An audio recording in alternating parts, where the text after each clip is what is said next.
Welcome to our panel discussion in celebration of the National Career Development Week, entitled Navigating the Workplace During a Racial Reckoning as a Black Person. My name is Michelle Tillman. I am the Adjunct Career Counselor at San Diego Miramar College. We are here today with, we have many special guests today. And I definitely want to be sure to acknowledge the collaboration with our partners throughout the district. I'm really grateful for Dr. Abdimalik Bull, from City College, Carl Cameron from Continuing Education, Christina Carson from Mesa College, Dr. Nisa Savage from City College. Thank you all for your collaboration and for making this possible. Thank you for attending today. To our guest, if you have any questions, I will be monitoring the chat, and I'll be working with Dr. Bull on answering those questions. We have a full house, excited about that. I did want to just briefly introduce our moderator. We are very privileged to have Dr. Bull serve as our moderator. He's a very busy person. I just pulled up in the last week or so, just some of the activity that he's been involved in. His title is Assistant Professor in Counseling. He's a Transfer Center Director at San Diego City College. But beyond that, he's an anti-racist activist. Last night he held this propelled by protests.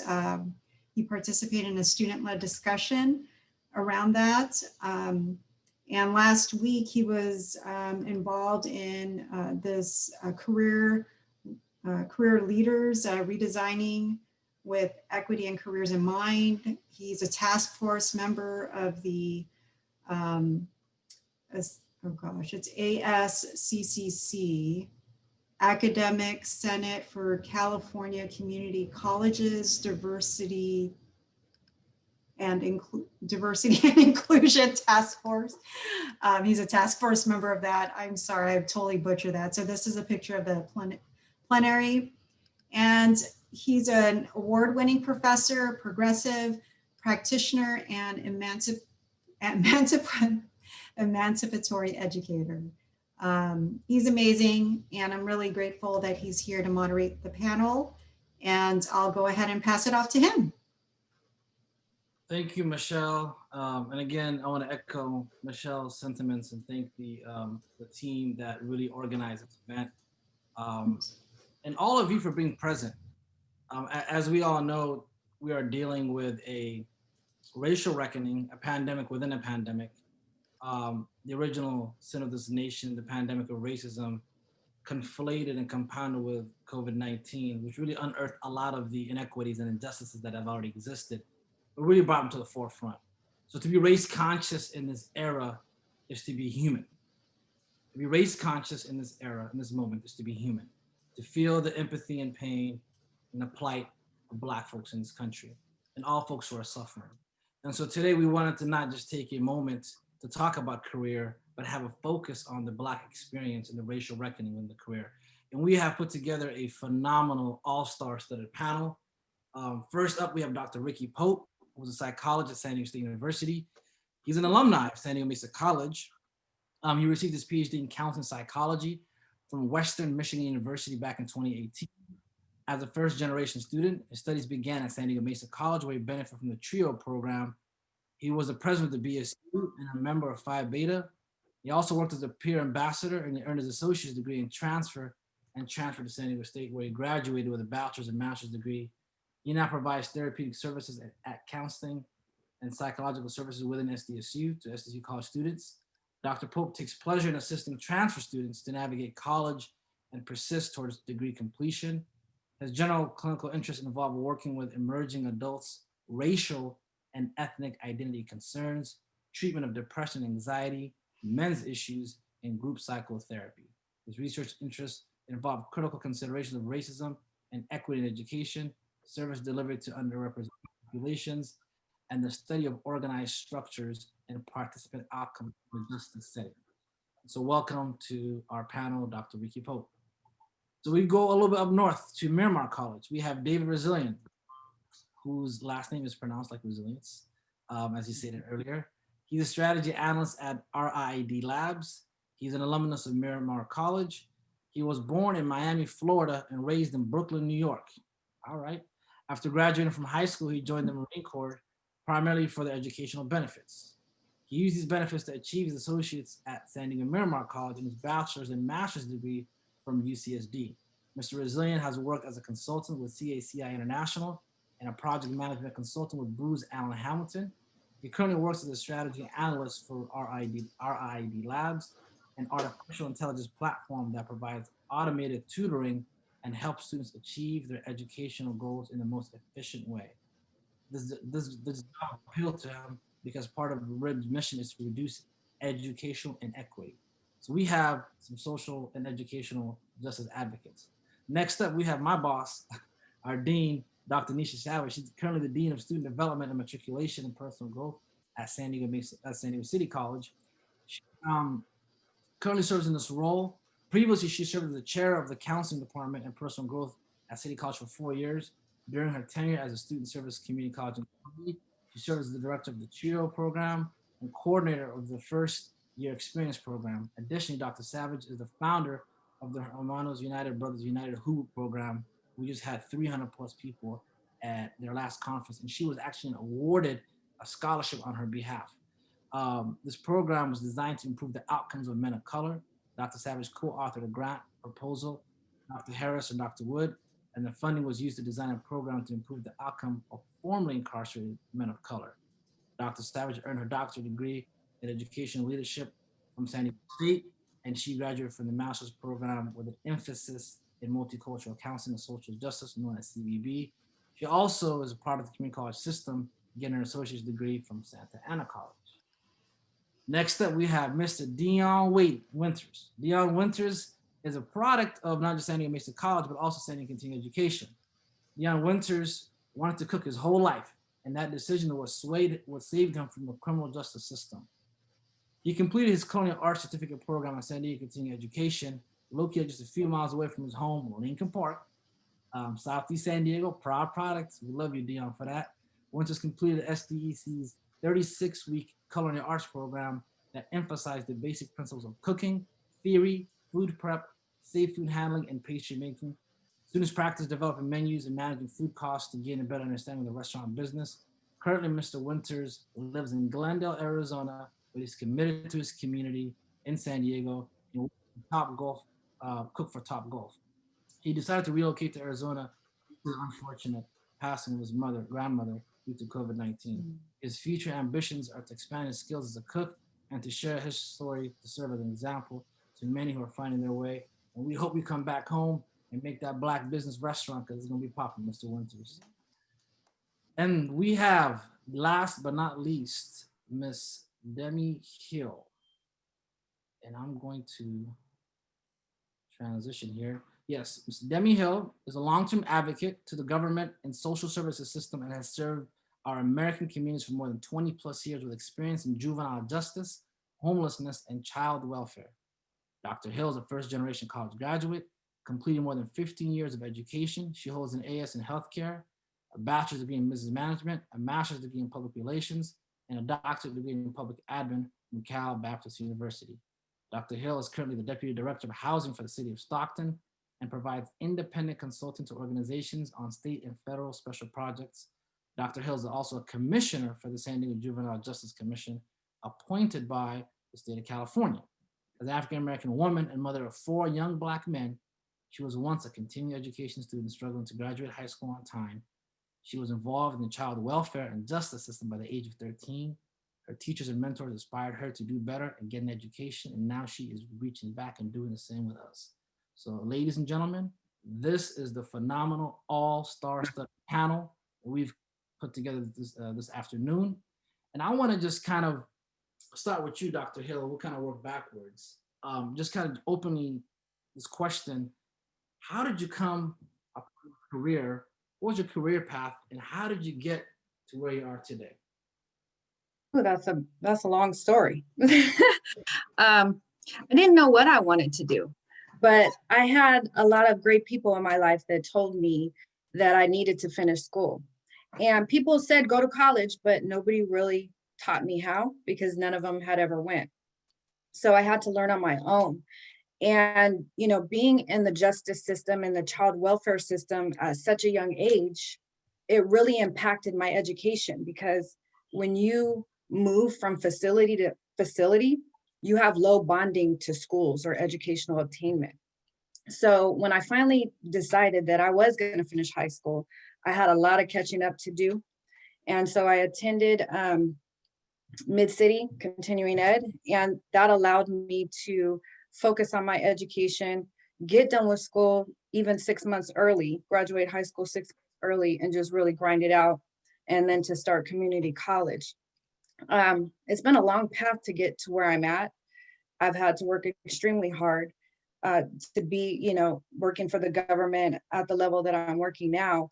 But it was the fact that I stayed in school and became educated. And I think that was the difference in my life, is that education really pushed me to be more successful and to also reach back to others and be a role model for my children, who are also in college, by the way, and on scholarship. And that's how the baton works, right? That's how legacy work. Exactly. So, Mr. Taylor, can you briefly expand upon your career journey and how did you land at where you are today? And I'm going to Oh, do justice. I'm going to do you justice as you expand on that by your bio. But go ahead, Mr. Taylor. okay. Uh, Today, I'm a professional archaeologist. I own an archaeological consulting firm. I got here. Education had to do with it. I served in the Marine Corps for 13 and a half years. Hoorah, David. It's an honor to be on the panel with a fellow Marine. And so I started a educational journey much later in life. I started at City College until I was 39 years old. And I majored in anthropology and focused on archaeology. And I was accepted to study at Columbia University from City College. So I was transferred there from City. And I majored in anthropological archaeology at Columbia. And when I finished, so I finished Columbia at 48 years old, and came back to the industry and worked a bit as a field archaeologist, and that I've always had this entrepreneurial spirit, so I started my own consulting firm, and from some of the success I experienced in archaeology, I started a second company, film production, and I produce commercial video work and short films and things like that. And we produced a show called Theater Corner, which was acquired by KPBS, the local PBS channel here in San Diego.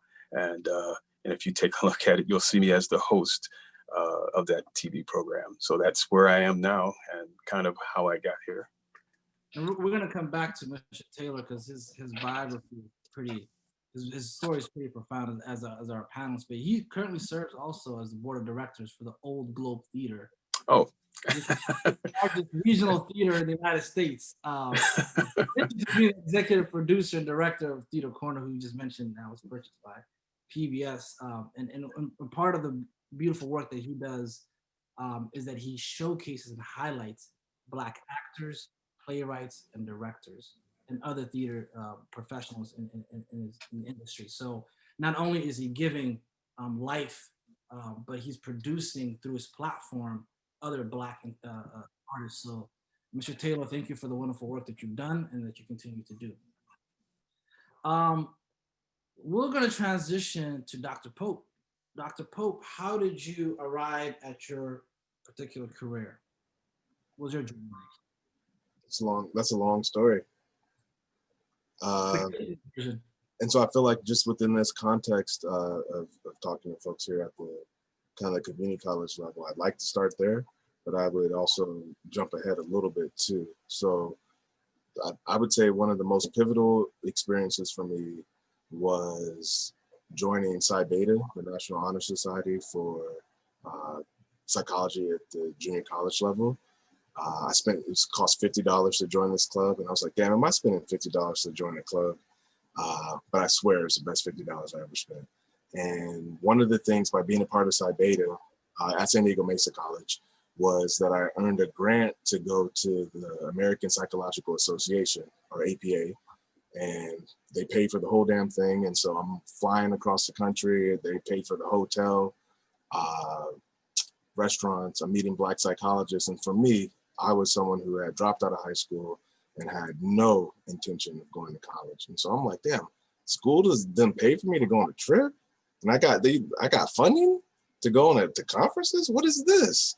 And so I remember meeting Black psychologists for the first time there in DC, and it was the first time that it was a possibility that I could do that. Like I could be a psychologist one day. So I really feel like representation matters. I'm really excited for where the country's going, seeing our first female vice president. Representation matters, right? And so the belief of what you can do. The second thing that I would say that was kind of pivotal in terms of me getting to where I'm at was I went to another conference at APA. So it was 2010, and I'm sitting at home. I'm in my master's program. So there's a lot, I've left out a lot. But it's $150 to go to this conference. And, you know, I'm a student, I'm on a budget. I'm like, am I going to spend $150 to go to a conference? I did, spent the money, walking around this conference. I meet 3 Black female graduate students, and they're like, come check out my poster. Just come over here. And then we started talking. I'm listening to their research. They're like, what are you doing here? And I was like, well, I was thinking maybe I'll meet somebody, like, you know, here, you know, in terms of a professor, or, you know, just expose myself to more opportunities. And I've been applying to PhD programs all over the country. And then I meet Dr. Duncan, Dr. Lonnie E. Duncan. So he's a 6'4" African-American former defensive lineman who's a psychologist. He's doing exactly what I want to be doing. And they introduced me to him. And I swear, like, I have a tear in my eye. Maybe he had a tear in his eye, I don't know. But when I tell the story, he had a tear in his eye too. And he told me, like, you know, young man, it was nice to meet you. Submit your application, and I will definitely keep an eye out, you know, for your application. Kalamazoo, Western Michigan, it's cold. Like, am I really gonna? I grew up in San Diego, so that was my first time seeing snow and ice and winter. And but he believed in my potential, and it was definitely a good choice to go there. And so I think the power of networking and joining organizations, and seeing people and believing that whatever it is that you're trying to achieve is possible. Like, it has to start with the belief that whatever it is that you want to do it's possible. And those were definitely some pivotal moments in my life. Thank you for sharing that. And so representation does absolutely matter. And so I want to take it to, as you mentioned, Black woman, Dr. Nisha Savage, if you can share a little bit about your career journey. So hi, yes, I'm from Louisville, Kentucky. That's where I was born, but I grew up in Orange County, in Santa Ana. And so, you know, the high school that I went to was predominantly Black and brown students. And I was a hot mess in high school, I'm not gonna lie, a hot mess. And it was only by the grace of God that I got through school, and really by having a positive role model from somebody from church who's still a part of my life and my kids' life, she was a Black woman, she was married, she had her degree, her husband had his degree, they had a nice house in Riverside, because back then Riverside was like the place to live. And so I just knew that I wanted to be like that. And so from high school, again, the grace of God, went to a community college, Santa Ana Community College. And I took the scenic route, is what I call it. So I, you know, failed some classes, passed some classes, and then got pregnant.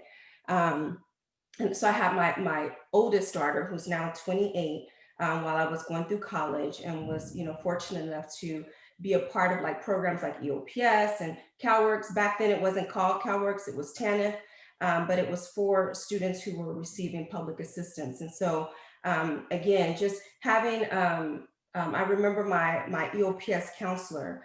So having a positive role model in my EOPS counselor, she stayed on me like constantly. In fact, she was the person who, I didn't even know that I was ready to transfer, but she called me in to meet with me and told me, you've met your requirements, it's time for you to transfer.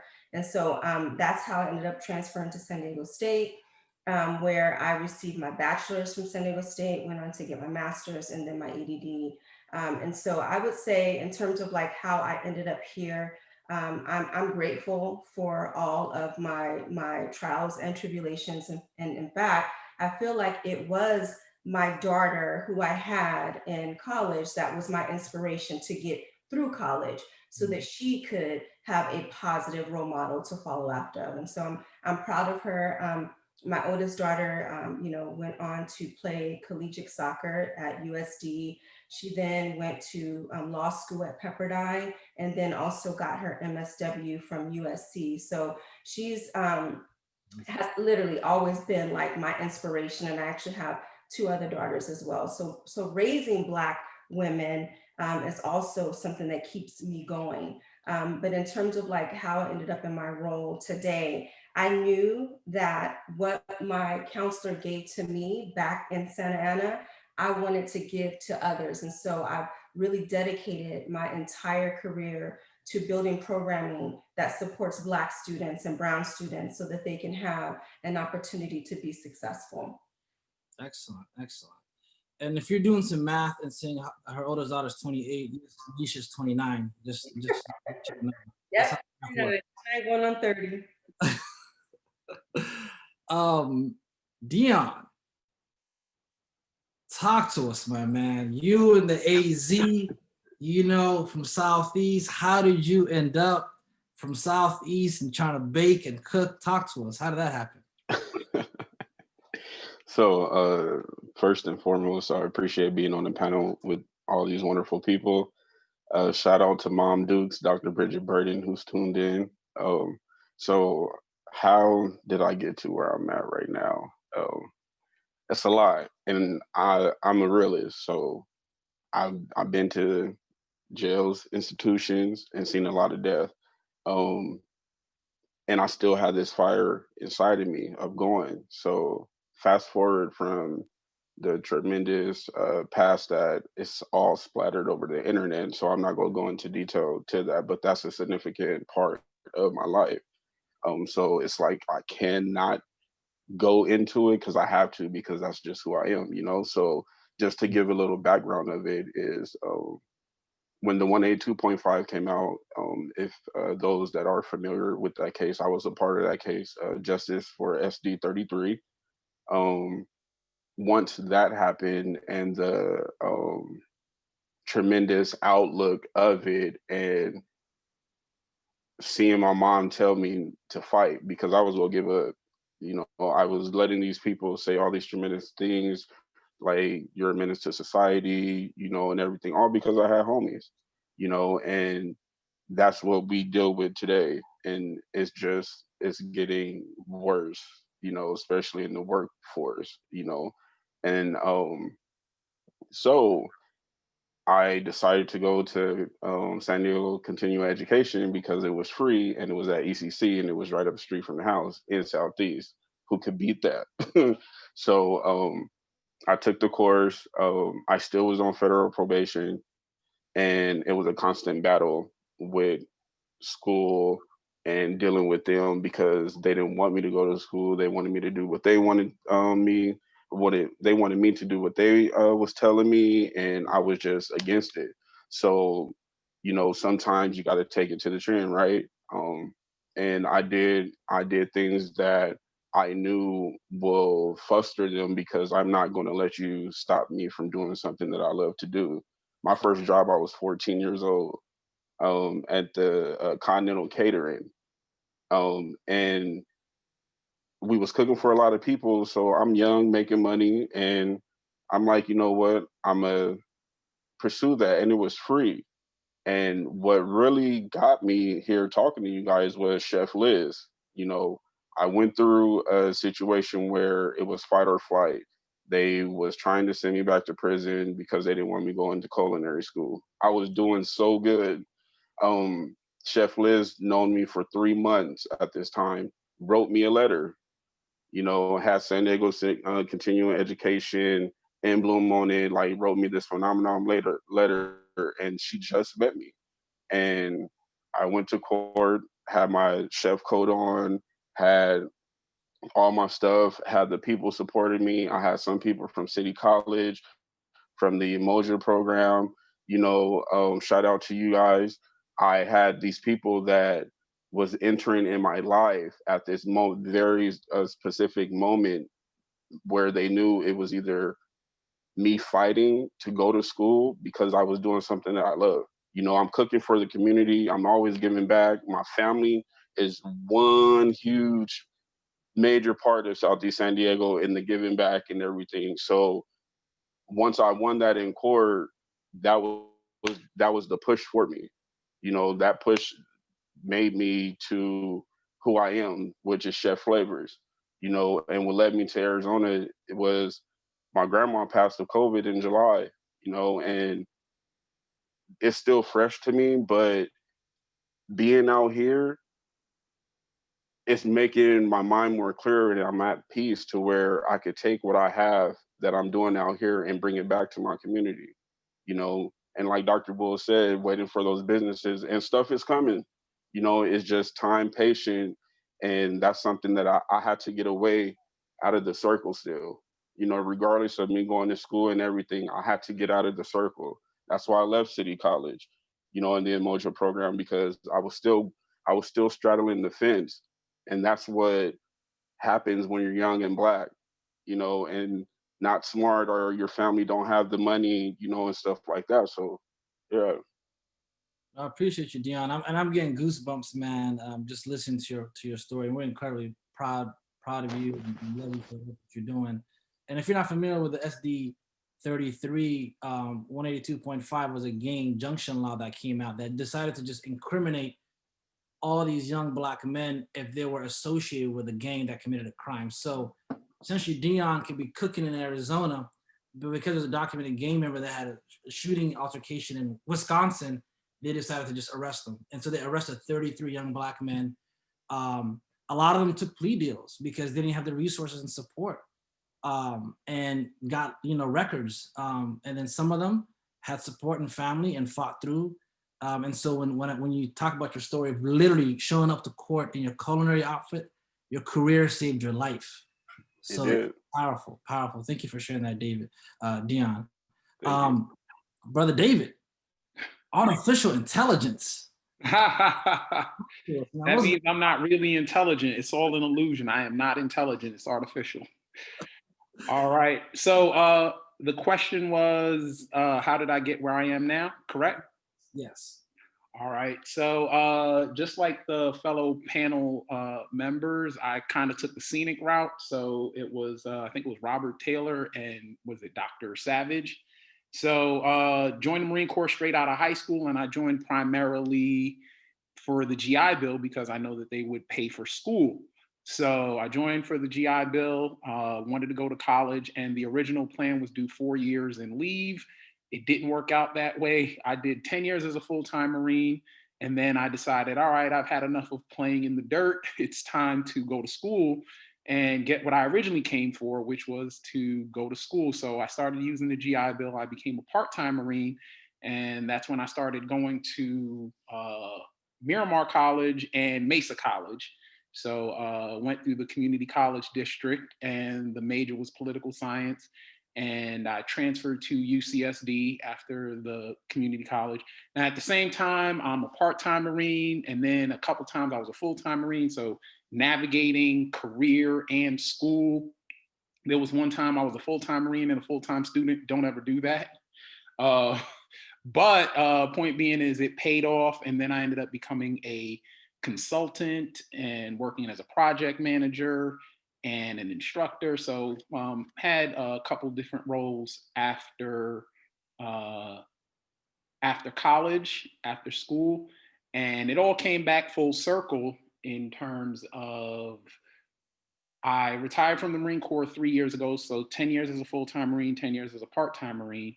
And a friend of a friend, and this is why it's good to have a large network. So a friend of a friend said, hey, I have a buddy who's working for a startup, and they're using artificial intelligence to help students achieve their educational goals. And I remember thinking to myself, hey, I'm a big fan of education. And one of the things I studied in undergrad and grad was education, because my high school shut down due to a 30% graduation rate. And I remember, it was shutting down when I was in college. And I remember there was like a petition, hey, let's save the school, save the school. Because I remember thinking to myself, it was like, look, it was bad, but it wasn't that bad. And I felt like we could have been saved. But I say that to say I started researching, seeing, hey, what could we do? And the high school ended up being shut down in like 2008, I think, or so. But the passion that my research in education, like what could we do to save the school? So I say all of that to say, when my buddy was telling me that he had a friend who was working with a startup using artificial intelligence to improve education, I said, hey, you know what? I don't speak artificial intelligence. I'm not a data scientist. I don't think I can help, but I am passionate about education. So I referred a buddy of mine in, he got in, and long story short, now I'm working for the company because I don't need to be an expert in artificial intelligence and data science, but I know enough about education. Some things work, some things don't.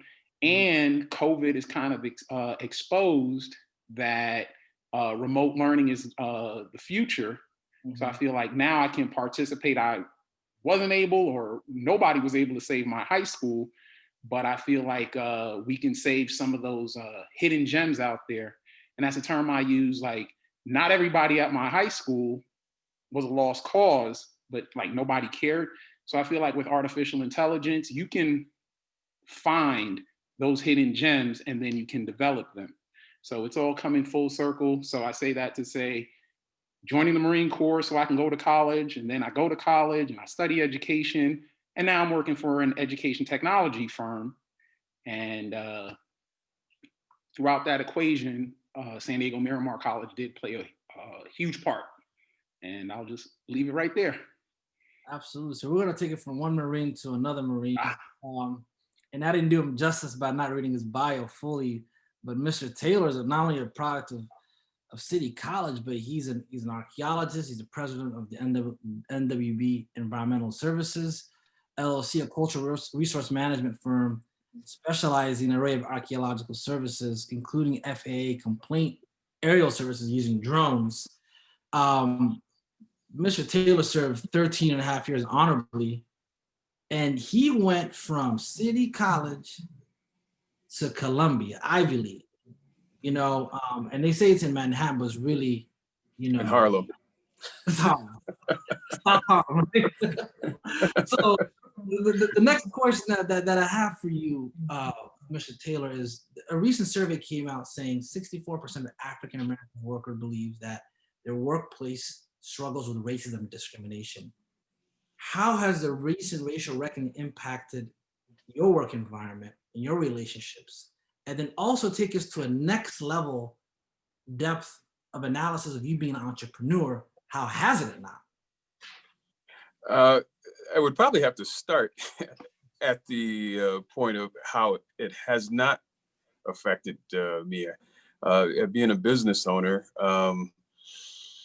I do believe the statistic is realistic and probably rather accurate. But as an entrepreneur, how it affects the workspace, I don't know, when the boss is Black, there's typically not much issue. I haven't experienced much in the workspace here. But I must say, especially as a filmmaker, it actually enhanced opportunities because I say jokingly quite a bit is like during this time, you know, tragedy has brought us to this particular phase we're in this country, but Black has become rather popular in a way that it hasn't been in the past. I mean, you can see a lot of examples, and in terms of film, you can see on Netflix and HBO that, I mean, they have categories of Black films, and which has never existed before. So Black is popular all of a sudden. And so for me, it's actually enhanced opportunities, particularly in the film industry, and in the archaeological industry as well. This is all contract-based work. Absolutely. And so there's been an extra emphasis on giving opportunities to Black-owned companies in the contract arena. And so from an entrepreneurial perspective, I don't know, it's kind of been a great thing. I have to honestly say, you know, and so since it's created these opportunities, I'm leveraging in any way I can. Absolutely, there's benefit to all of the advocacy and protest and accountability. You can tell that there's been an increase of accountability for contracts given to Black-owned companies, for public bidding, transparency for, you know, Black hiring. I know that, you know, books about racism and consulting work for, you know, anti-racism has like skyrocketed, and so there's definitely been an added incentive on some aspects. Going back to you, Dr. Hill, how has this 64% statistic of racism in the workplace impacted, or the current racial reckoning impacted both your current job and some of the committees that you do sit on? I can start with, you know, what happened with Floyd and just that week of how I felt being a Black mother and your children are out rioting, you know, and just, you know, getting tear gassed and wondering if your kid is next with an interaction with the police, and just those scenarios, and having to show up to work and support communities and a social service community that really wants to help and doesn't know how, particularly a white, you know, social service community, because it was predominantly white, making decisions regarding minority communities and them feeling like, what do we do? And looking to us, Black folks, as leaders to help them make these decisions. So I just remember that couple of weeks, just like, it was really hard just being, you know, in that space where I just didn't even want to go to work. I just wanted to make sure my kids were, I actually wanted to go out there and just drag them in the house, you know, but I couldn't, because they're young Black men and they needed to be there. They wanted to be there. And I'm sure if I was their age, I'd have been right there with them. So trying to figure out how I could support the movement in a different way. I took to social media while they took to the streets, because I needed to have my voice heard as a Black mother and what this feels like. I think that in the workplace, we experience all kinds of different types of racism that people probably won't talk about. I could probably, you know, go on mentioning different things like people not knowing or realizing I'm Black and making, you know, racist comments or innuendo comments, implicit bias, wage discrimination, where somebody's coming in with less experience than you, getting paid more than you, and then you're training them how to do their job, things like that. The boards that are making decisions, like I mentioned earlier, about minorities, and they're not from, you know, the community, but they're making all the decisions and hoard all the power. So I'll just leave it there because I got a lot on my mind. I think, you know, those are things that are happening in the workplace. Absolutely. Well, thank you, Dr. Hill, for that. And Dr. Pope, if you can just expand on that point. We've seen a lot of folks show up in these spaces and rely upon Black expertise in addition to performing their own duties. You know, you gotta be, you're the psychologist, but then you also hop on this committee, hop on that committee. Can you know, let me run this idea by you, and that becomes a project that's on top of your work. Can you give us the not just the clinical toll that has on Black folks in the workplace, but also some of your personal experiences with that? Mhm. We live in a global system of white supremacy. It's been that way. It's in the water. We're all drinking it. On this call, it's none of our faults. We didn't create it, but this is the system that exists. And so we learn how to function in the system. And as we come into knowledge about racism, white supremacy, white privilege, anti-racism, racism, all of those isms and constructs and words, what do we do with that? How do we show up? How do we create societies and communities where people can function in healthy ways and reach their full potential? And so I think for me, what George Floyd represented was like, okay, like, you know, I felt like during the George Bush years, like we could, like, okay, is racism real? Is this really what's going on here? Like, maybe it's not real. But after George Floyd, it really feels like, oh, America's racist. This isn't okay. Like, it's indisputable. You can't argue it. Like, right, watching a grown man on TV call out for his mom. That's on top of Breonna Taylor sleeping in the bed and Ahmaud Arbery, Tony McDaniels, and just countless other folks that have dealt with police violence and just all of what's happening within the country. And so America, we had some conversations to talk about, right? And so I think it's at that social political level of not being able to pretend like that doesn't exist anymore. But then it's like in our real everyday lives.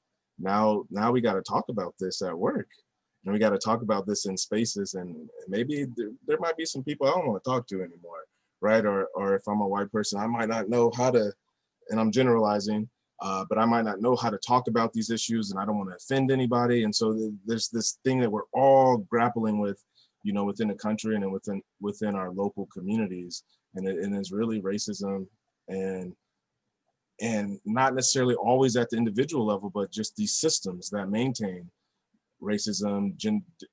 The patriarchy is the same. It's a part of white supremacy. It's all connected together. And so how do we disrupt these systems and create communities and workspaces where people can maximize and flourish and reach all their possibilities?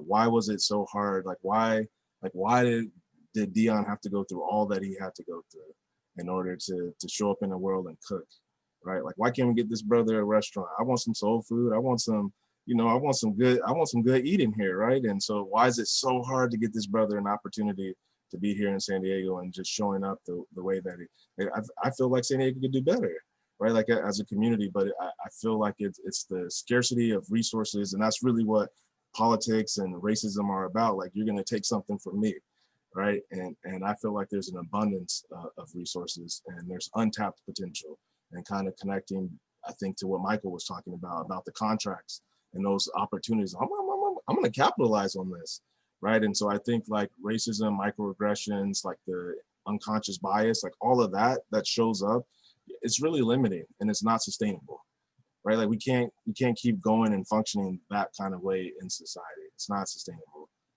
And so I feel like that's what this racial reckoning is about. Like, it's, for some people it was waking up, but a lot of us who live, you know, racism and live these experiences, we've been knowing about this, right? Like, I mean, I think if I'm not mistaken, Nathan McCall, 1992, Driving While Black. And back in the day, folks would argue, like, is that real? Driving while black? Does that really happen? Yes, that's a thing that really happens, right? But like now we got cell phones and smartphones, and so it's there. You can't argue against that. These things happen. Like, it's irrefutable, the proof. And so I think that's what George Floyd, you know, captured, that it's real. It really is a thing. It's real. You can't argue with it, and we can't go back to pretending like it's not a real thing. And so how are we going to grapple with that? And we can't do it by ourselves. Like, we need all of the Americans, like all of the folks that exist in the society to work together, because I think that we can really leverage diversity and create something beautiful in this country. And so, I think you touched on 2 points that's very important. As Nellie Fuller mentions, you know, if you don't understand white supremacy and racism, everything else will just confuse you. And so it's important to look at all these institutions as vessels of that, you know. And secondly, the aspect of these things have been going on, they're just documented. And so the brutality of George Floyd showed the lack of, I'm not gonna say humanity, because the opposite would be like animals, but animals have more mercy. Like the lion, think about it, when the lion and the cheetah, the predators, when they go and they capture their prey, they snap their neck right away so they can have a quick death and they can drag them. When you prolong someone for 8 minutes, that's torture. That's torture. And so lions and hyenas had more mercy or displayed more mercy than these police officers did with George Floyd. And so that is, so I'm not going to call it barbaric behavior, because animals are more merciful than what we witness. And so that just encapsulated really the emotions and feelings of folks when George Floyd happened. And that was an inflection moment for our society. And so And I think it's something that Dion really touched upon with his story, right? And so it's dehumanizing. Oh, he's a gang member, or he's someone who looks like he would counterfeit money, right? Like he doesn't see the chef, he doesn't see the grandson, he doesn't see the brother, you know what I'm saying, the potential father, right? Like they don't see any of that, like your humanity. So you're dehumanized, and you're a color, you're red or blue, or you're from this set or from this gang, right? Like you don't, like who you are, your humanity is not seen, it doesn't matter. Or you're just a number, even, you know what I mean? Number. Inmate, 3, 4, 5, so proceed to booking. And so that's important. So I want to transition. Thank you for that, Dr. Pope.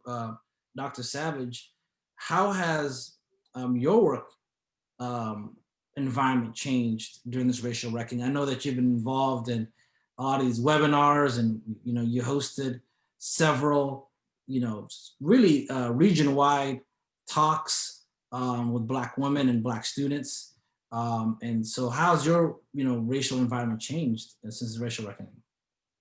I work in an educational institution at San Diego City College. And so what I will say, starting off in terms of like what has something good that has come out of this, is that our campus has been more, we say we're a social justice campus, but the reality is that we work in an educational institution. And when I think of colonial education in America, it has always been used to control and oppress Black people. So I'll set that as the foundation.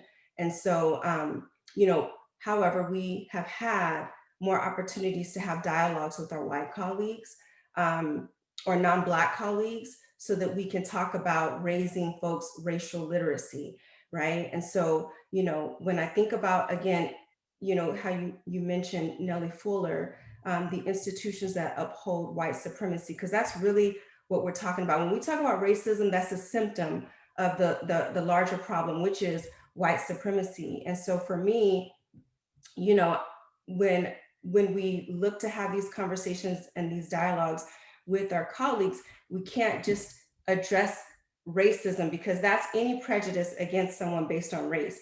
But that's not so much problematic as when that racism or that prejudice interacts within a larger power system.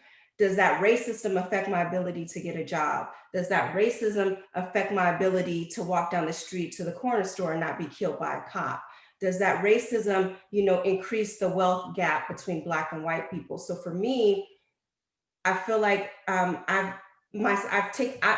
just speak for myself. I feel like it's my responsibility now that it has become politically correct to have these types of conversations within our institutions, to really just be bold about calling it out. It's about dismantling white supremacy. And yes, it is ingrained into everything that we do. It's ingrained in even me as a Black woman, some of my experiences. I'm a dean now, and I've had interactions with white women that have been extremely problematic. And so, I think that being able to call that out in a way that doesn't put off, because God forbid you are labeled as the angry Black woman when you call people out on their racist behavior. But what I found is sometimes when I'm approaching that with white women specifically, I'm reading this book by Brittany Collins that's called Eloquent Rage, and she talks about white lady tears. And what that means is, historically we've seen that whenever white women create a racist act, they cry and they become guilty. And there's something about a white woman's vulnerability that makes us all want to go and protect. And so becoming aware of that and operating from a loving space, like I want you to learn, because these are white women who I work with, who I actually like, right? And so it's like, I know you're not meaning to be this way. So let me come from a loving space and say, wipe your tears and let's hold you accountable for what you're doing. You're recording me and you're taking tapes to to try to get me in trouble, like for malicious intent, because I tried to hold you accountable for something. So I just feel like this, I don't know, I just feel real bold now. I don't know, I just feel real empowered to kind of have these conversations and call people out. Because I think we've sort of always talked about it, but now to be able to say white supremacy, that's what we're fighting against. White supremacy, that's what we have to talk against. It's not just about racism in the classroom, because you can start being nice and become aware of what you're doing to Black people, but how is that interacting with my ability to get a job and ability to be able to walk down the street? So let's collectively talk about that. And then more importantly, I think we need to move into a space where we're actually telling white people, like, come get your people, because white supremacy, that's a white people problem.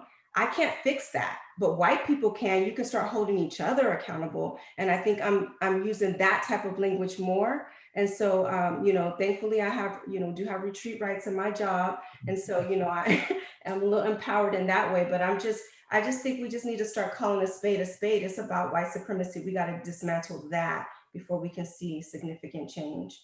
That is profound, Dr. Savage, and thank you for sharing that. And I want to just say, for everyone who has questions in the chat, the next 30 minutes, if you have particular questions directed at the panelists, please put that in the chat, and we're going to try to, Michelle and I, kind of moderate that. But you raised several important points here about white supremacy and working at these institutions. You will see people of color in positions perpetuating that. And so the way we define professionalism, the way we define, is that relative to whiteness? The way we speak and articulate, is that relative to whiteness, right? And so decolonizing ourselves and really being more culturally responsive. So I want to take this next question to, we'll go, let's see, David.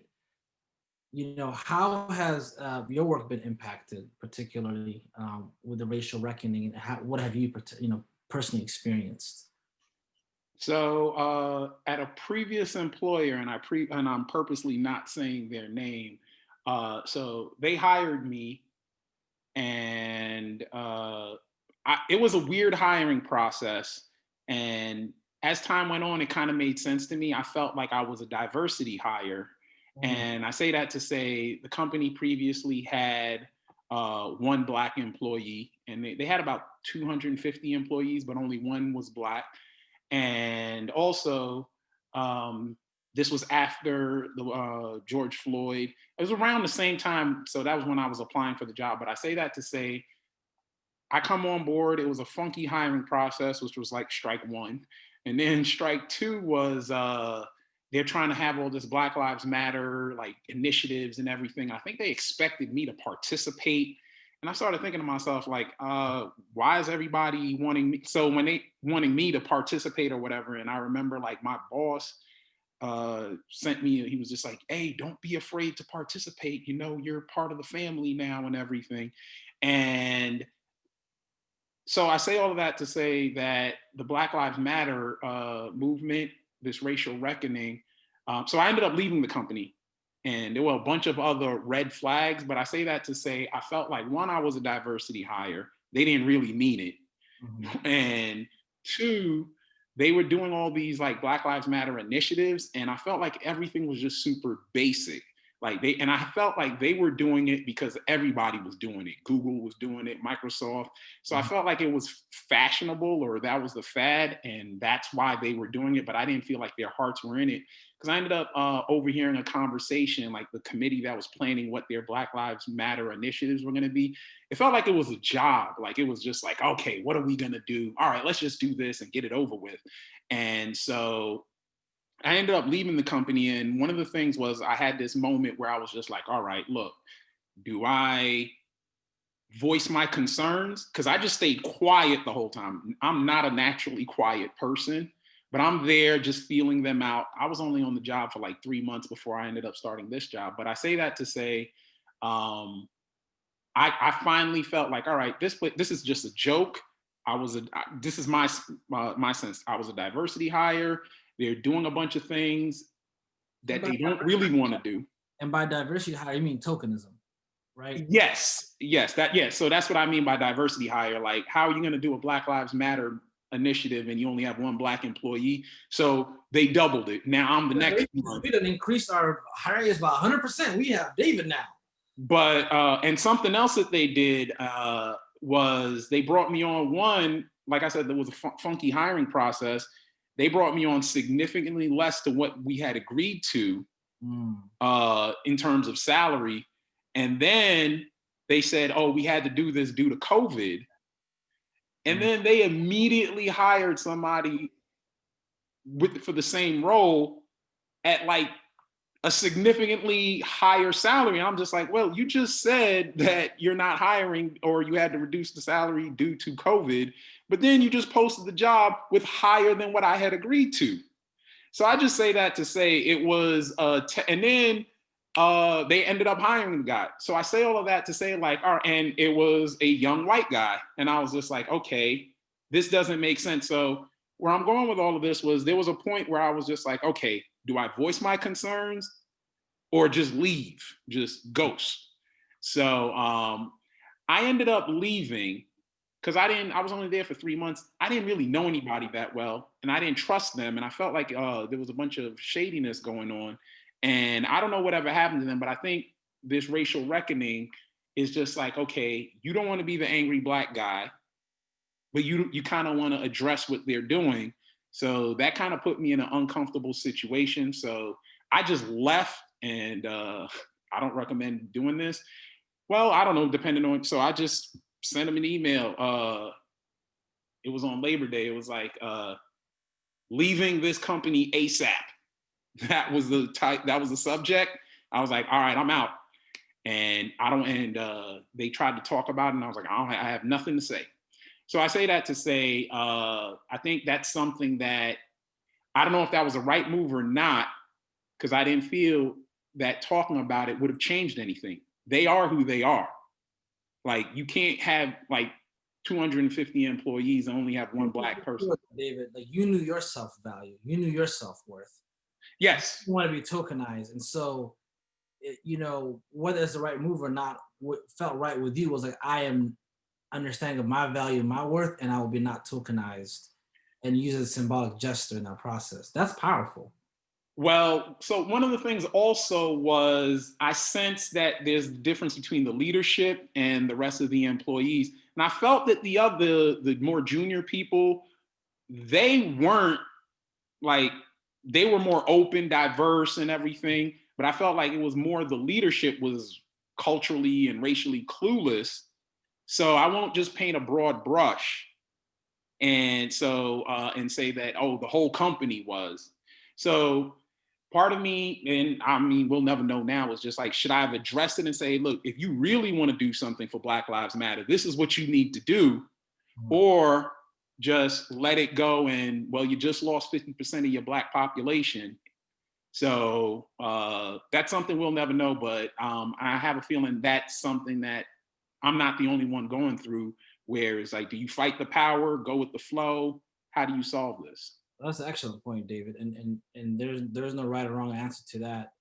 And a lot of experiences that I've had with folks, like, some people have the energy and the time to educate, and other people are like, listen, man, white supremacy has been around for a hot minute, 400 plus years, but I mastered this thing. Y'all know what it is, and y'all perfected in all these institutions and systems. So let me not tell you what you already know. And so those types of energies definitely exist. If you only have 1 out of 250, I think that pattern speaks for itself sometimes. And so we're gonna go Dion. Then we're gonna take some questions from the chat, Michelle. So Dion, how has, and I think, David alluded to the next question we had. How do you distinguish yourself at work? You distinguish yourself by saying, I know my worth, and I'm gonna put my energy where I'm valued. And why does representation and authenticity matter, Dion? So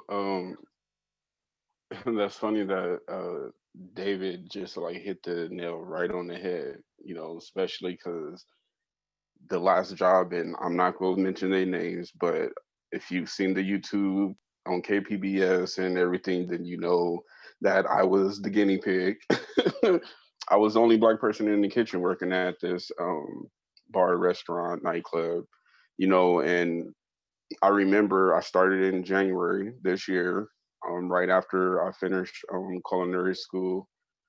Um, and I didn't realize the racial reckoning, you know, until George Floyd, you know, and how I realized stuff was about to start changing was people that would normally speak to me in the morning. Mind you, I worked my way up to the food chain to where I'm opening up the restaurant and everything. So I'm there early mornings and I'm busting my butt, like literally no lie, no joke. Like I'm opening, I'm closing, I'm getting off late, but I'm not getting home in time to where I could go to sleep real quick because I have to get back up, you know. And that's how, you know, it was. When COVID hit after George Floyd, and it was just like we have all these employees. I'm the only black literally line cook, the only one in this kitchen, and everybody else they've been I was the I was the only employee there that has not that everybody else had 5+ years there. And I knew when I left I understood why. You know, and after George Floyd, like it was like a whole week, like even the owner, like everything just started acting really weird to where I said something. I finally said something. I said something to what somebody who I thought like we was cool and everything. And one of the people they told me they didn't know what to say to me. They didn't know how to see how I was doing, how I felt. They didn't know how to do that, which to me I didn't understand because if you could talk to anybody about anything else in the world, you could definitely talk to me about that. All you doing just asking me how I'm doing, you know. Don't change your regular normal speaking pattern. Hey, how you doing? You know, how's work and stuff like that. Or hey, good job. Da, da, da. Everything changed to a T to where it took them 2 weeks to even put a Black Lives Matter sign up on the window. Mm. And that was like the straw for me. And what I mean by that is like, okay, now I see what they're on. So what do I need to do? Do I fight or flight? Because I'm really pissed. I'm angry. You know, I it's so much I want to say and it's so much that I could lose. And it's like I'm living paycheck to paycheck at this time, you know, because I just got a job out of school and then all the stuff that I went through in the system.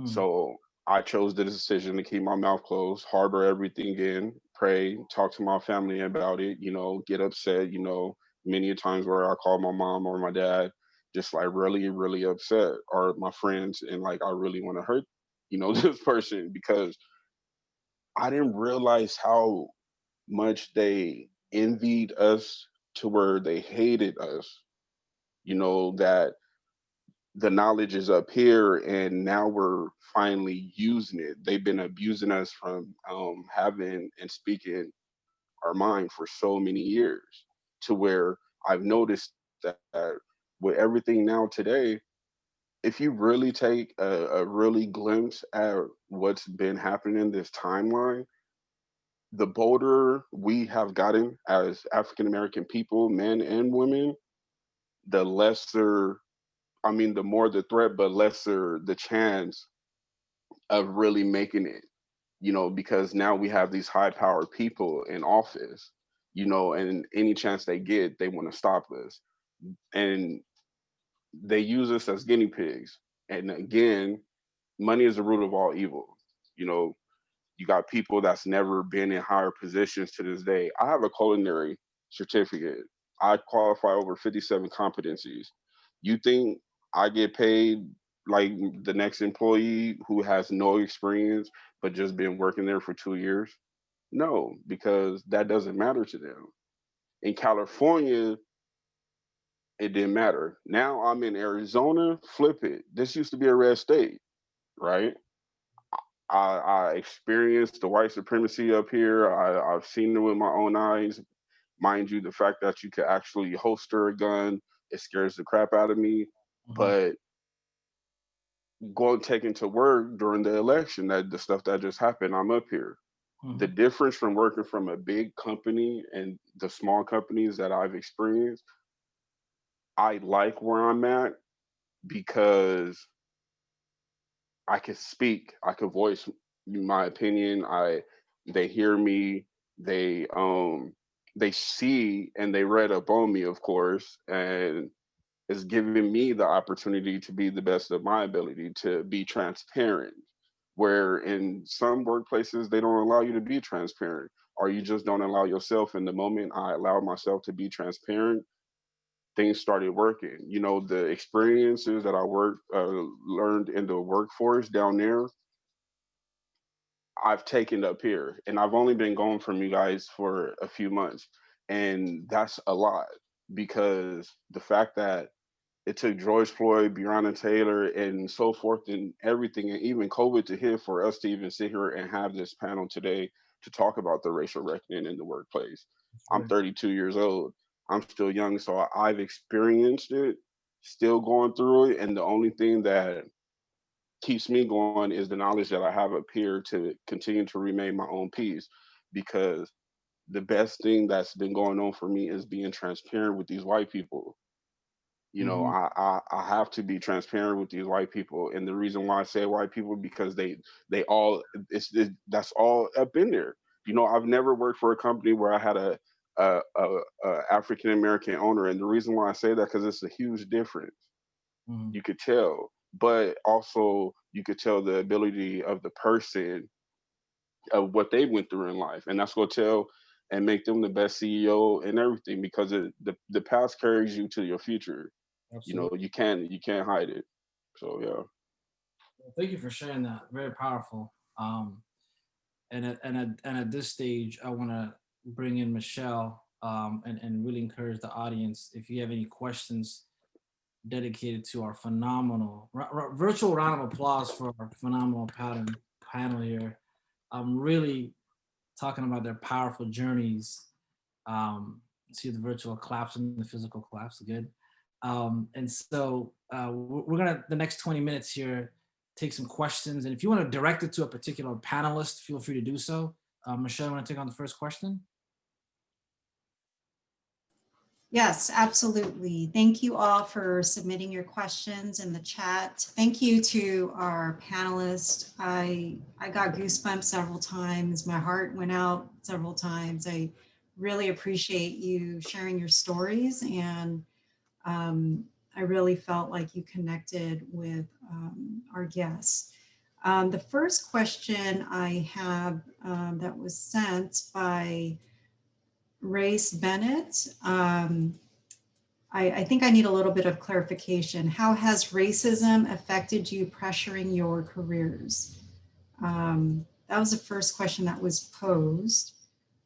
If you don't mind unmuting yourself and maybe clarifying your question, that might help.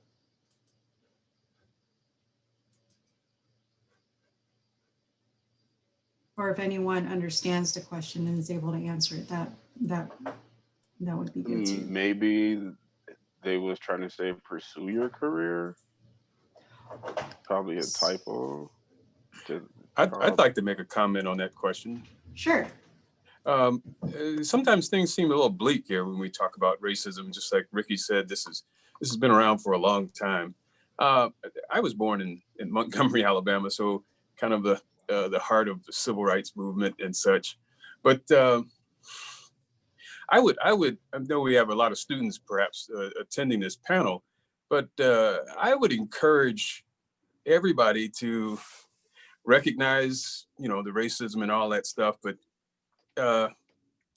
don't let that discourage you from pursuing whatever it is that you're pursuing, whether dream or goal or, and so growing up in Alabama, I kind of grew up understanding that I had to do twice as much as a Black man in any situation, you know, to get the same as anybody else. And so, but if I let that discourage me, studying at City College, I would have never thought of applying to Columbia University, thinking there's racism, they don't accept brothers, you know, and all that. I work in the environmental services industry, which is completely white. I'm the only Black archaeologist in San Diego County, professionally. And so looking at majors in City College, if I'd have let that discourage me, you know, I would have never pursued that, and definitely never pursued opening a business. So I would say, keep that in mind. And I have a huge financial debt from Columbia. Who knows if I'll pay it all off or not? But I have another important debt that I have, and that's to our ancestors. And I would say, instead of letting this racism discourage you, consider the debt to your ancestors and let that propel you in your pursuits. And that's a debt that you can actually pay off. And so keep things in a proper perspective. That's all. No, that's the excellent point that you make, Michael. And I'm going to come back to you on the second question here. We can circle back to others, Michelle. But you made a very important point about not being paralyzed by, but propelled by racism, and not restricted by that. There's a question is, how can we create and support more Black-owned businesses so we can have Black employees that hire Black professionals? You've done that. You've demonstrated that. So if you can answer that question, then whoever wants to also tackle on that question, feel free to do so.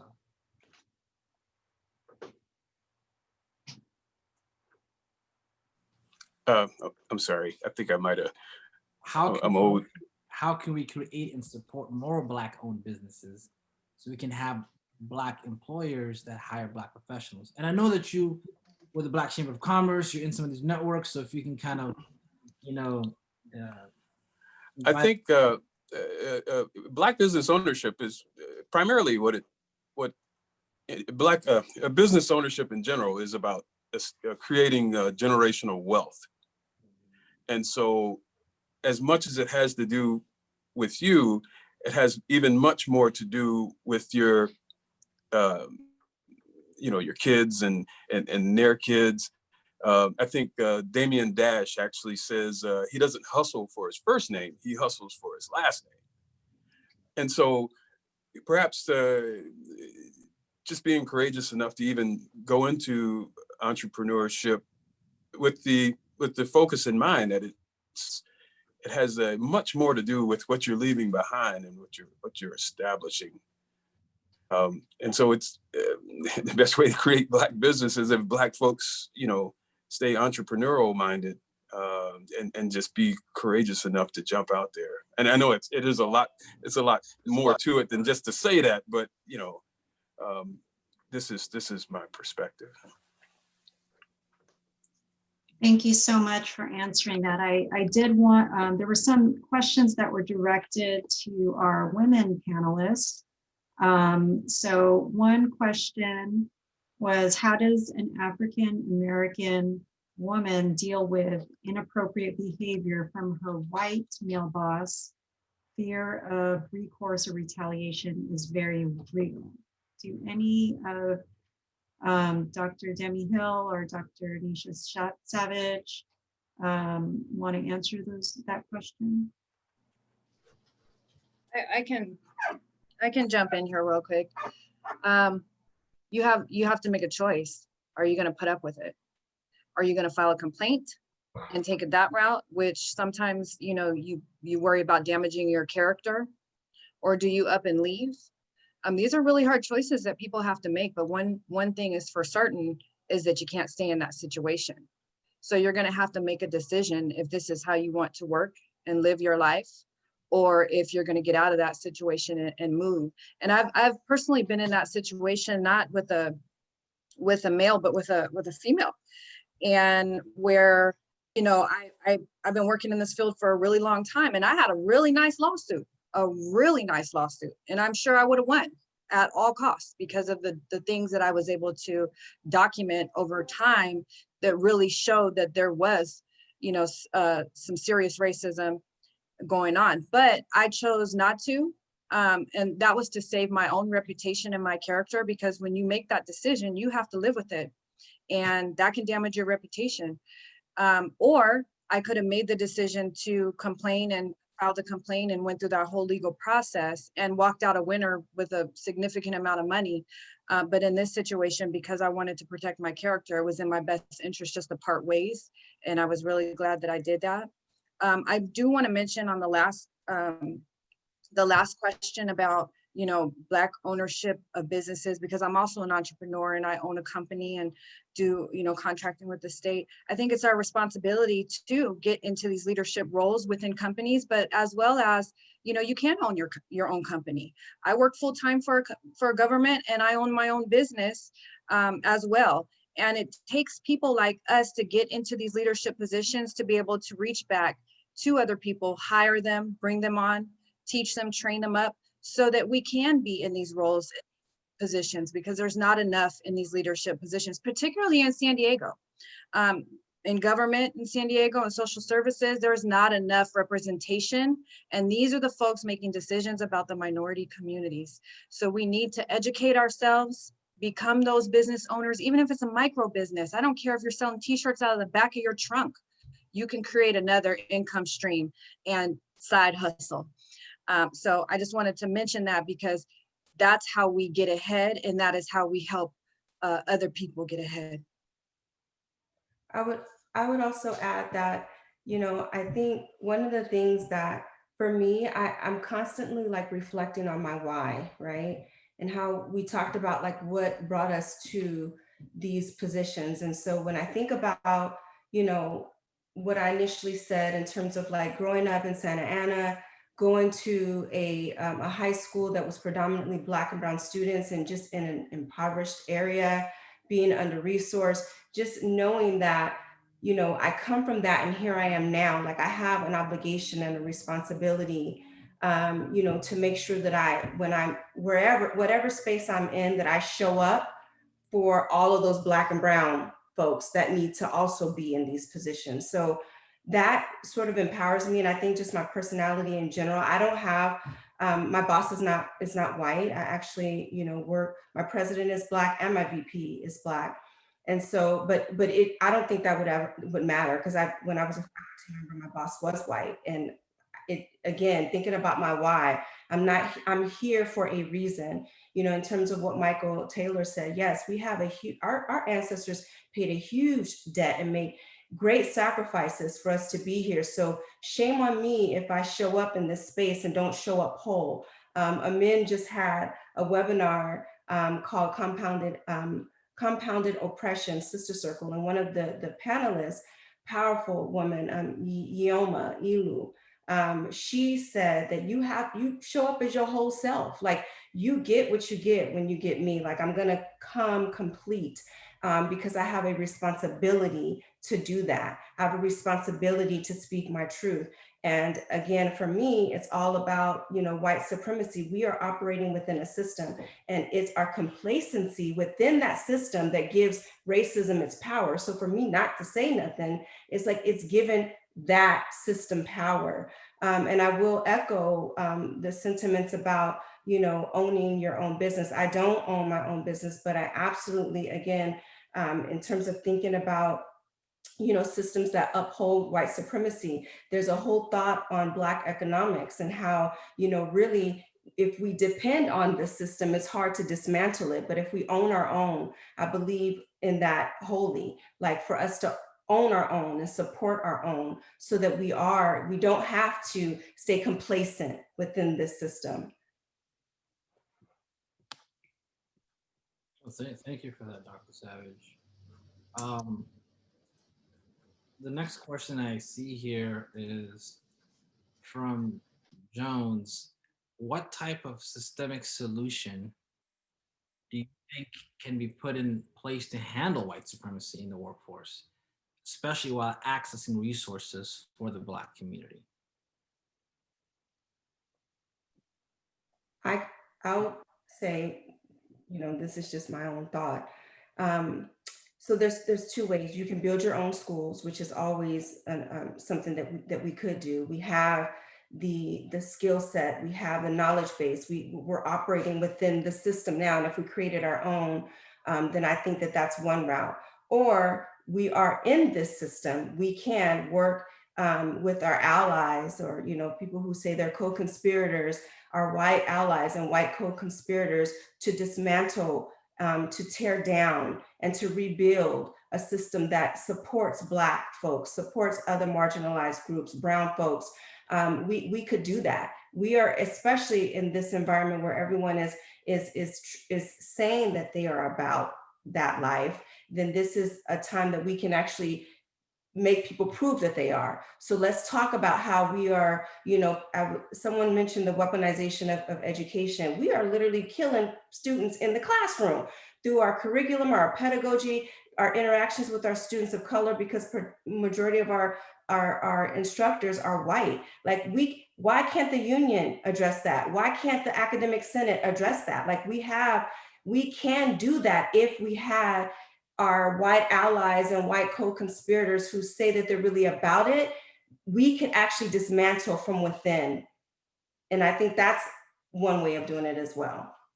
I have an answer to that. So one thing I would also recommend is there's technology now. So I'm working in the artificial intelligence space. So this isn't my company, but I know of a company that uses artificial intelligence to identify the ideal candidate, and it totally disregards race. And so I used them in a previous job. I worked as a recruiter, and they found candidates that would have never passed it through the traditional applicant tracking system. Never. And I had a great experience with this company. And I say that to say, like, the typical hiring process now is somebody applies and they try to use as many keywords as possible.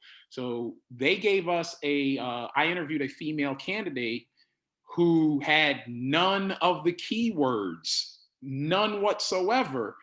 And my last question to her is just like, hey, you know what we're hiring for, right? Like, you have none of the keywords. Like, why did you apply for this? And the more I spoke to her, I found out she had all of the skills. And real quick, what she did, we were hiring for a chief technology officer. She had, she worked in like organ donor transplant. And when you're transplanting or with organ transplants, you have like a short time window. Like if you're transplanting a heart, it has to happen within like 24 or 48 hours. So there's no software for that. She built it.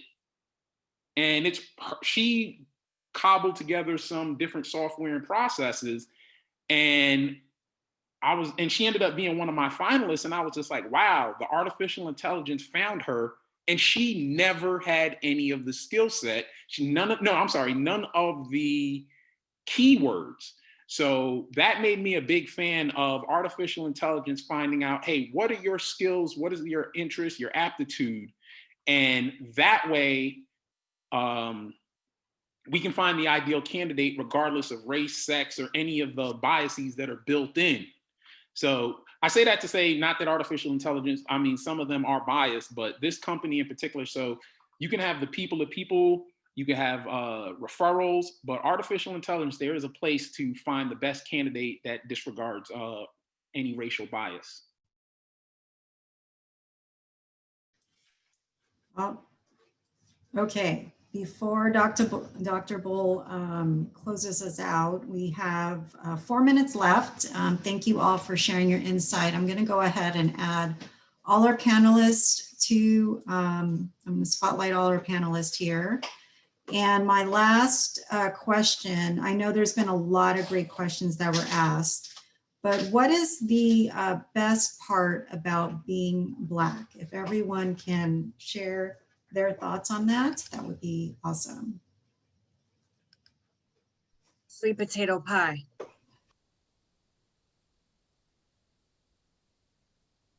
Swag.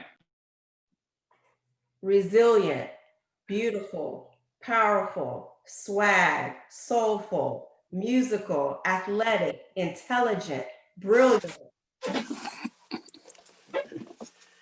We just smooth, and everything we do is people try to steal it. So that there's an example of just how smooth we are. Lyric, Embrace it.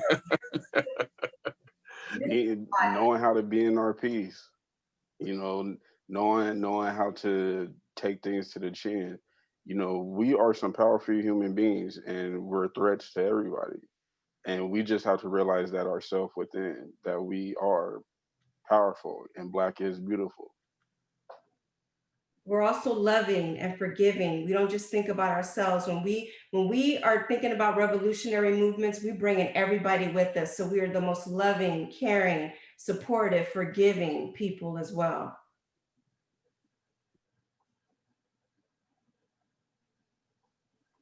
Dr. Thank you. Pope? I would say music. The music. Music. Definitely Awesome. lyrics is. I can't sing, but I would say music. Well, I want to, the bottom of my heart, thank Michael, Mr. Michael Taylor, Dr.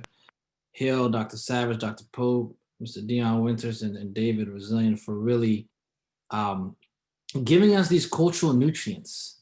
Like, this is the oxygen that we breathe. We're always in battle mode, and this is a space we can put down our spear and just be Black in our whole self before we go back out to, to the world. And so thank you for being your authentic selves, for sharing your genuine stories, for inspiring us, for connecting with us, for validating a lot of folks' experiences, and just for being you. And then thank you to Michelle and Christina and Carmen and Carl for really putting together this program, uplifting and highlighting the Black experience. To be Black is to be human.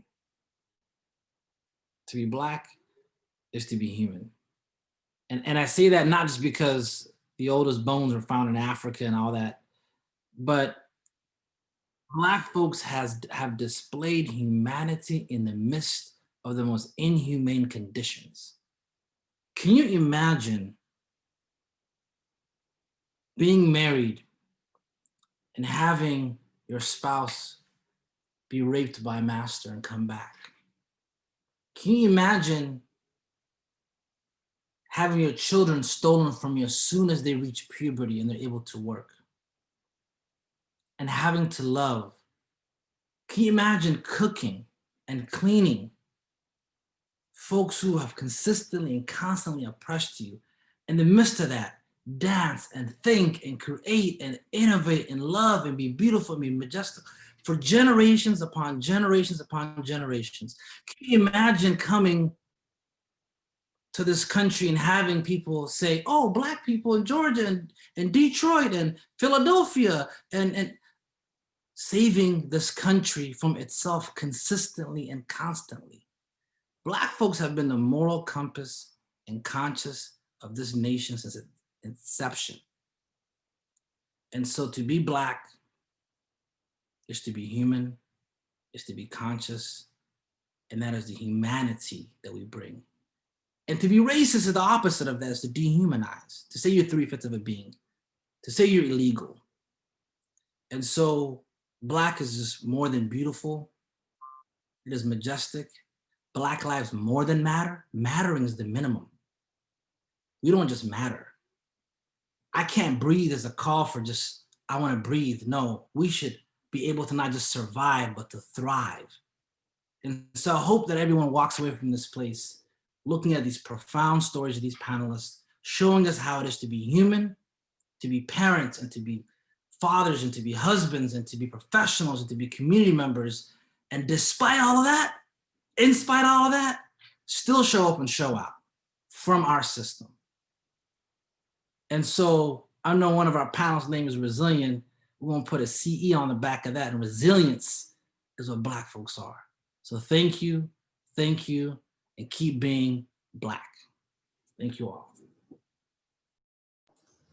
Well, that concludes our panel discussion. Amazing. I'm going to, the panelists have agreed to share their contact information with everyone. And so I have it up here for you. I'll also be sending a follow-up email with these slides, so you can just go ahead and connect with them directly. I know a lot of you, had questions, and I will pose those to the panelists and see if they can answer, and I will send a follow-up email. I do also want to let the panelists know that there's a lot of love coming through the chat. So if you haven't had a chance to look at the chat yet, I will be sure to send that on to you. Also wanted to make one last quick announcement. This Saturday, there is going to be a webinar called Transitioning from Anti-Blackness to Pro-Black. And so again, I'll be sending this to you shortly, but it's an event that you definitely don't want to miss. So thanks again for being here, and hope you all have a great day.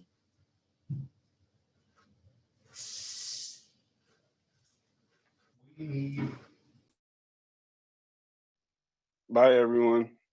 Bye, Mama.